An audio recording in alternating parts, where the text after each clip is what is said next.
And yet somehow China is being the one who is denounced for they're saying 1 million people in concentration camps. Now, so then we started tracing back that story. Where does this come from? So we started tracing back, where does this story come from? Because U.S. crimes are so highly documented, tens of thousands of documents and photos and images. And it turned out that the charge comes from, it's reported here in the U.S. corporate press as being a UN investigation. And that never happened. There was no UN arm or agency or official who made such a charge. Which UN denied later. Right. The United Nations even admitted we put out no such report. And yet you will not see a news article in the corporate press here that doesn't assert again and again that the UN claimed this. So right there is a complete fraud. I mean, that's fake news, no matter how you spin it. That is fake news.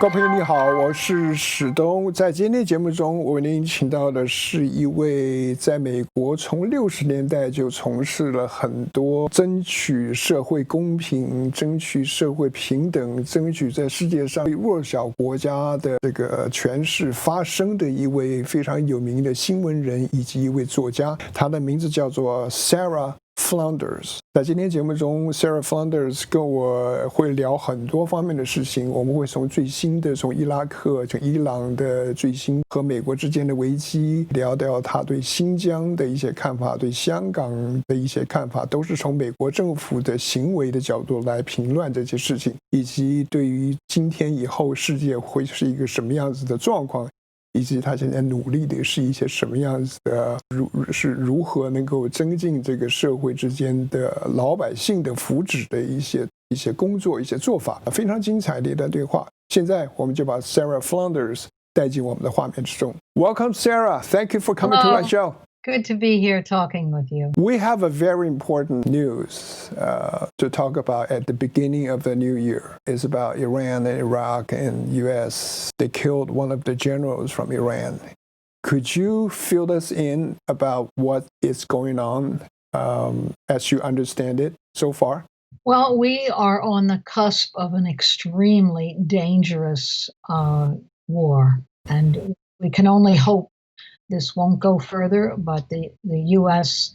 military, straight from President Trump and the Department of Defense, has taken an action so provocative to assassinate a top Iranian general in Iraq. To do that, here he is on a state visit, and at the very moment he is meeting with an Iraqi top leader of the popular mobilization units. Who was also killed.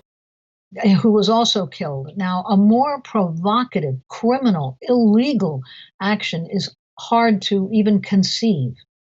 And to do this at a time when the entire Iraqi population is in motion and mobilized against a government so corrupt, really, the U.S. put it in place during the years of occupation.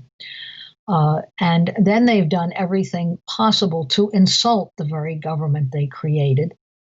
And it follows on the absolute cancellation of an international accord signed with Iran by not only the U.S., but the 5 members of the UN Security Council and Germany.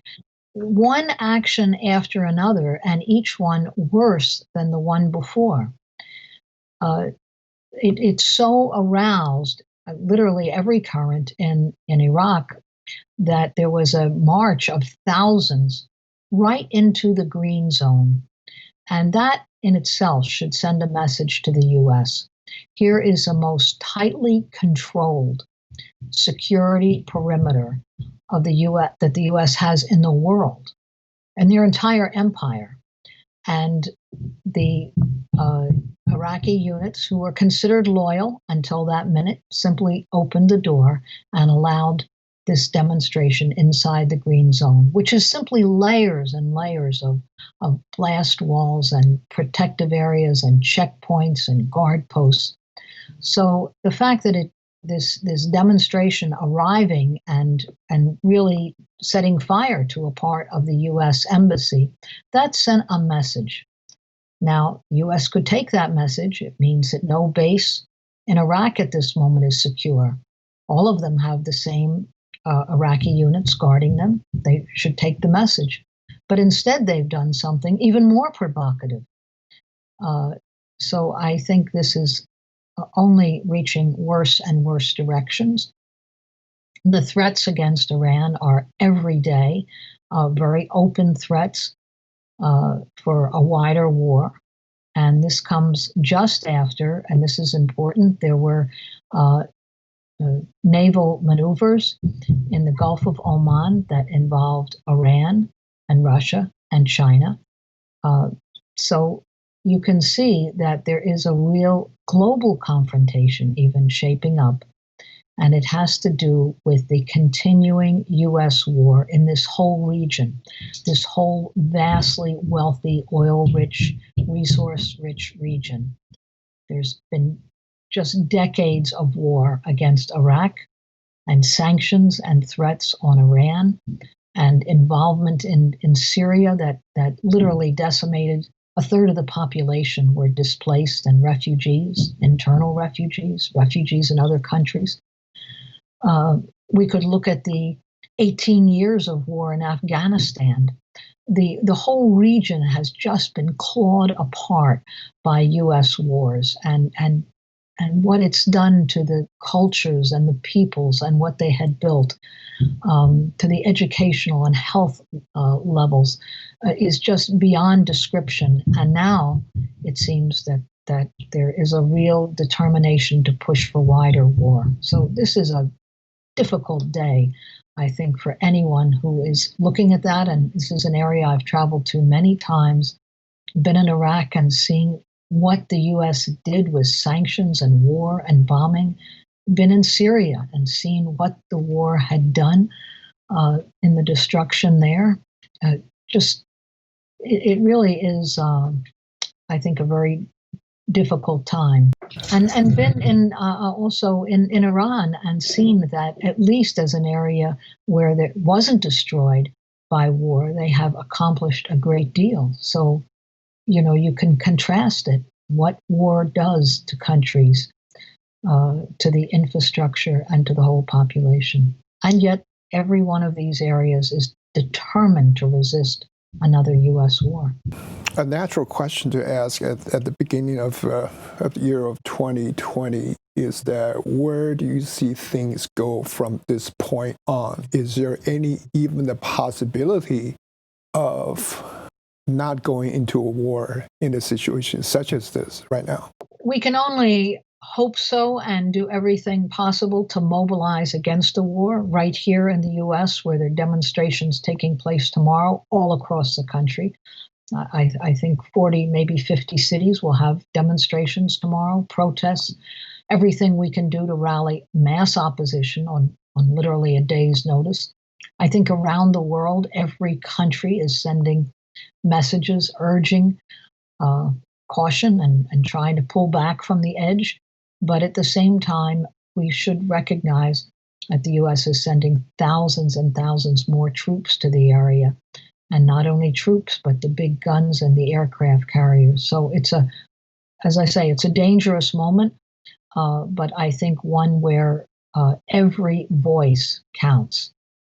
And also we see that this is part of the economic wars, the sanctions that have been imposed on this entire region. And we want to always show that this is a form of economic warfare too. The sanctions on Iran, on Syria, on Afghanistan all these years, while it's an occupied country. So I think we have to resist it in every way we can, but know that it's a dangerous time. I do know that in Iraq, they certainly sent you could say, a polite message. What does it mean for thousands unarmed to come in to the Green Zone and to the U.S. Embassy, which is this huge compound, bigger than the Vatican, 6 times bigger than the UN headquarters in New York. I mean, this huge compound. And yet, they came in unarmed.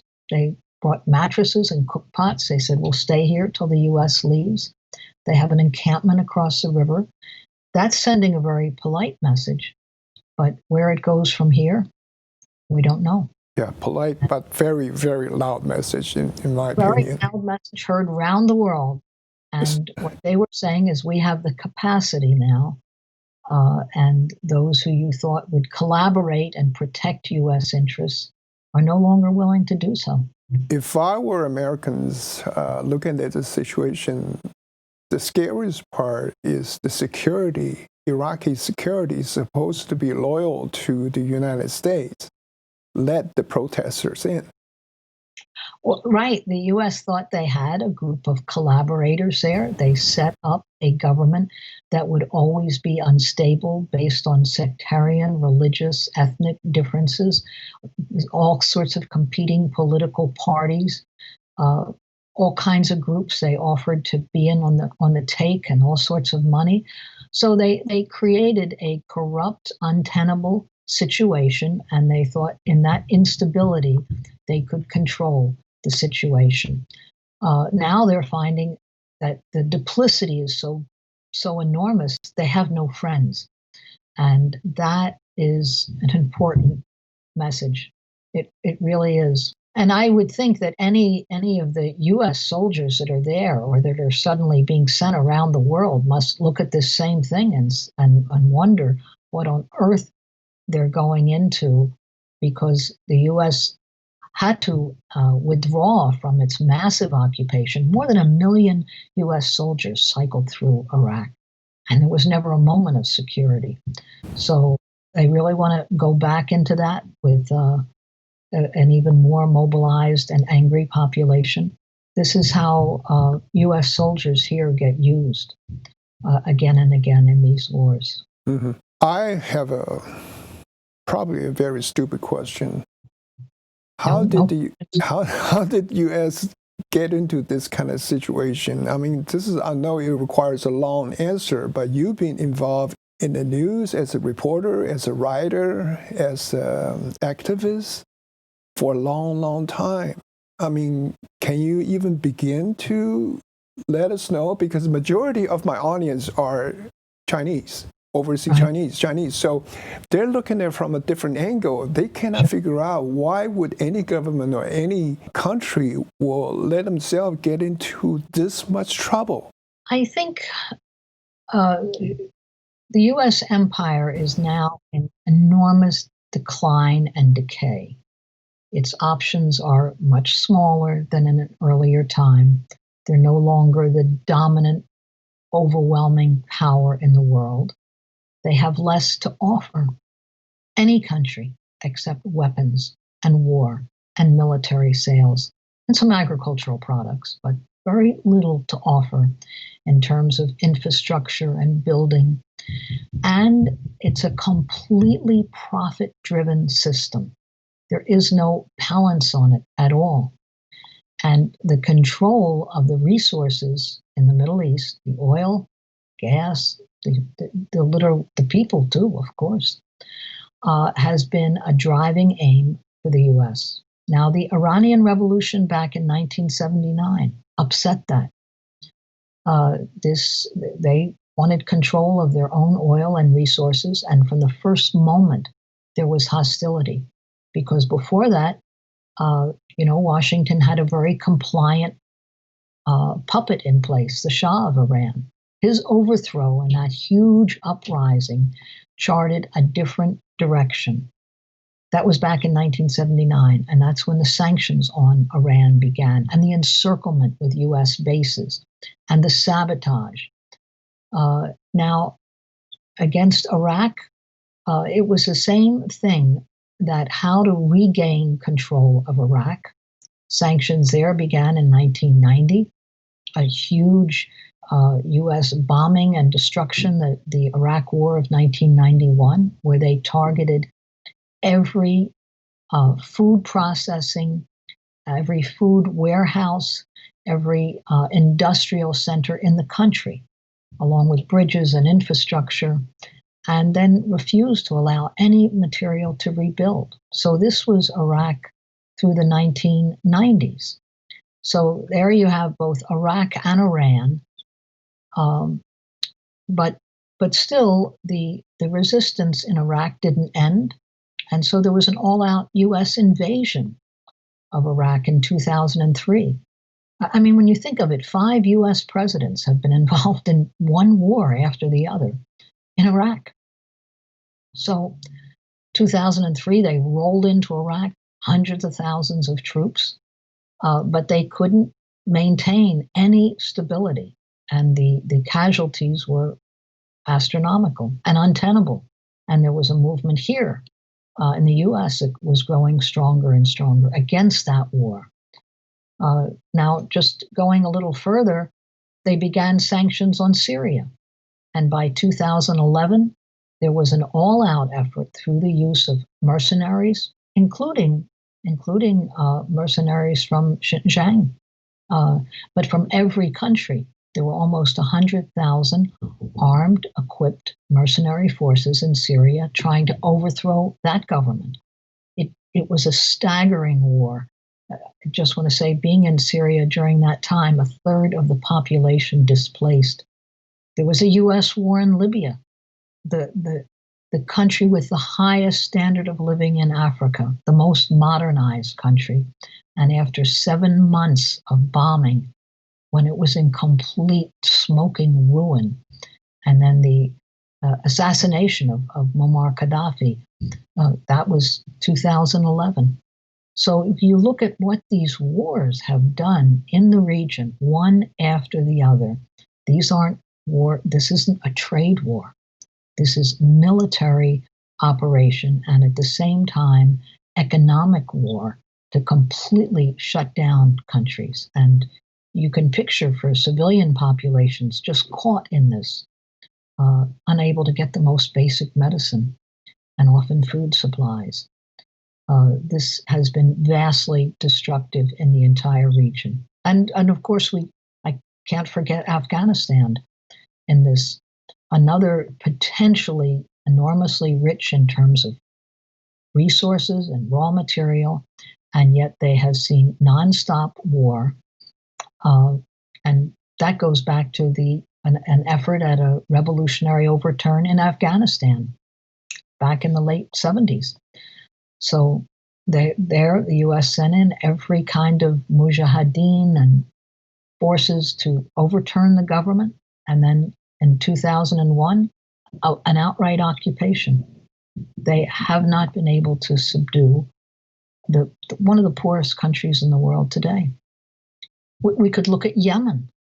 It probably ranks even poorer than Afghanistan. And yet there's every effort to crush a resistance there, and it has not yet succeeded. There is continuing resistance, and that is what is pretty staggering.